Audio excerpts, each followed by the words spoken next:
Good morning, everybody.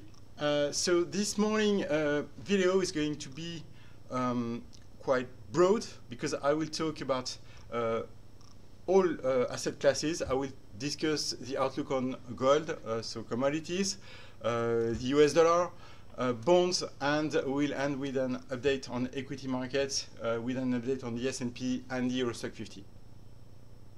So if we start with gold, so as you know, a very strong revival of gold since the end of last year. Gold is one of the strongest markets at the start of this year.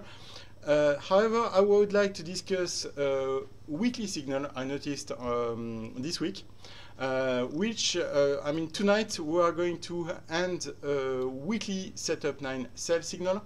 So if you are familiar with the market indicators, you know that usually when we have a setup 9 sell, especially on a weekly basis, the odds are favoring 3 to 4 bar consolidation, which means a potential start of a pullback on gold within the coming weeks.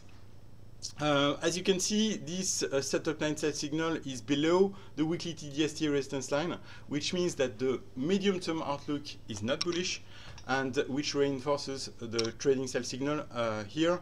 I don't like to talk about a sell signal, but it means that we are likely to see a pullback within coming weeks on gold. So potential setback. In the long term, if we look at the chart of gold, I still find it very interesting. So formation of a broad base since 2013. And as you can see, I'm not so negative on gold because I think gold within coming months should be able to test the upper part of this range, which is at 1350, 1360. So more or less a potential target, which is a major resistance, and later on possibly a breakout attempt above the upper part of this major trading range, which would be in the long term potentially very bullish. At this stage, so short-term pullback, medium-term outlook still positive with a potential retest of the 1350, 1360 area. If we now have a look at the US dollar, that's an asset that is negatively correlated with gold, as you know. So if we start to see a pullback on gold, we are likely to see a technical bounce on the US dollar, which means that the US dollar in the short term may try to bounce off its 200-day moving average. We can see that the big picture is still pretty supportive for the US dollar, with the formation of a consolidation over the last month. So right now we are testing an important support zone, which is the first important support zone around 95.50. We see that the US dollar is trying to bounce off this level, so possible technical bounce from this level back to 96, maybe 96.50. But I think longer term we are likely to see a continuation of this consolidation process to the next support, which is a 94, which is a Fibonacci support here, as you can see, and also the lower part of this consolidation pattern. So net possible technical bounce on the US dollar in the short term, but I think that longer term the US dollar should continue to consolidate. Technical bounce, consolidation. Euro dollar, quite similar pattern. So we can see that euro dollar successfully tested the 113 support level. Right now, the euro dollar remains in a very complex trading range. It moved close to the upper part of this range around 115, 115.50. But at this stage, we are not seeing any technical breakout. So I would favor in the short term further sideways trading inside this range. Potentially in the medium term, a possible breakout above 115.50, but it remains to be seen. So the outlook is still pretty neutral, I would say, on euro dollar, whilst the long term trend is still quite negative. If we now switch to bond markets, as you can see, a quite good positive environment for US bonds. We saw the US bond yields encountering resistance around the first Fibonacci level at 180%, 280%, sorry. You can see this resistance zone here. Start of a new pullback from this 280 resistance zone on yields. However, even though the short-term outlook is quite good, I think that the downside potential of US 10-year bond yields is now quite limited. I would favor maybe we are going to see a continuation of this consolidation, possibly back to 255, 250, but probably not much lower, which means that I would favor a limited downside potential on US 10-year bond yields, and later on possibly a new rise back to 280 or even higher. So I wouldn't say that the outlook is bearish on US bond yields, on US bonds. So it is not bearish at the moment. We may see a bit yields going a bit lower, but for me, the risk reward is becoming a bit mixed after the recent strong rally we saw over the last couple of months. Same story on high yield markets. You can see this is a US ETF tracking US high yield corporate bonds. You have the ticker here if you want to find it, so HYJUS.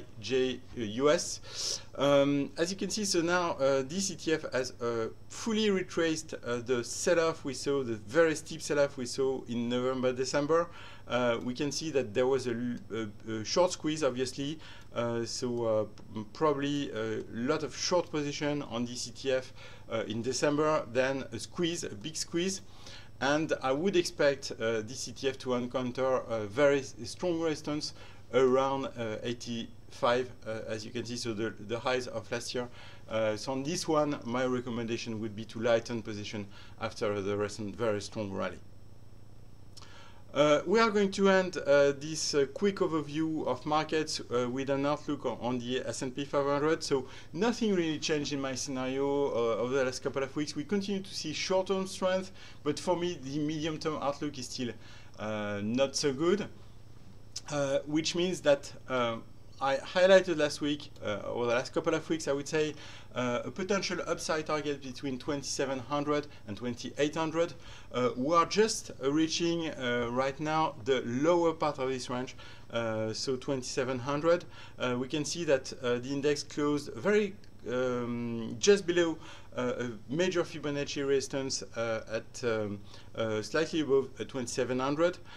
Is now ready to test its 100-day moving average, is close to its 200-day moving average, so we see a lot of resistance here between 2,700, 2,740, and best case, I would say for the current recovery, 2,800.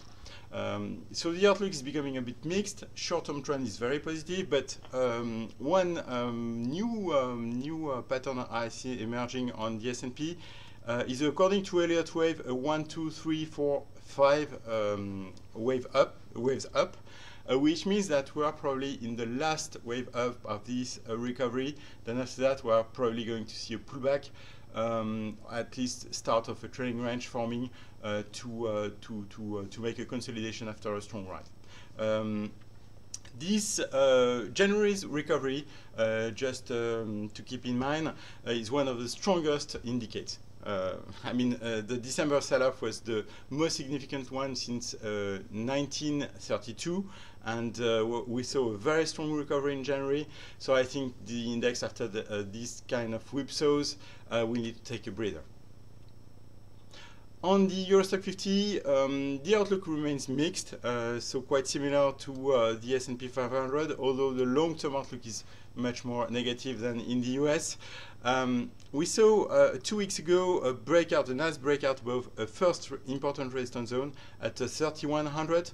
The second potential target is now is just reached. It was 3170, as you can see on this chart, and the ultimate one, as previously discussed, could be around 3250. So this would be the perfect target for the current technical bonds. Are we going to reach it, or before that, are we going to see a pullback? It's not clear at the moment. All I can say is that the momentum, the short-term momentum, is quite positive. We'll see how the test of the 3170 area occurs in the short term, maybe a pullback, maybe not, we'll see. But overall, we continue to see short-term strength, but the long-term outlook is still negative, as you can see, and we are far from being in a sustained bull market. And I think that even if we start seeing a very strong bull market, a much stronger bull market than what we have seen last year, it will take time to reverse this trend. So at this stage, all we can expect is a continuation of a relief rally, but I wouldn't call on the start of a major bull market. Thank you very much for listening, and have a great day and a nice weekend.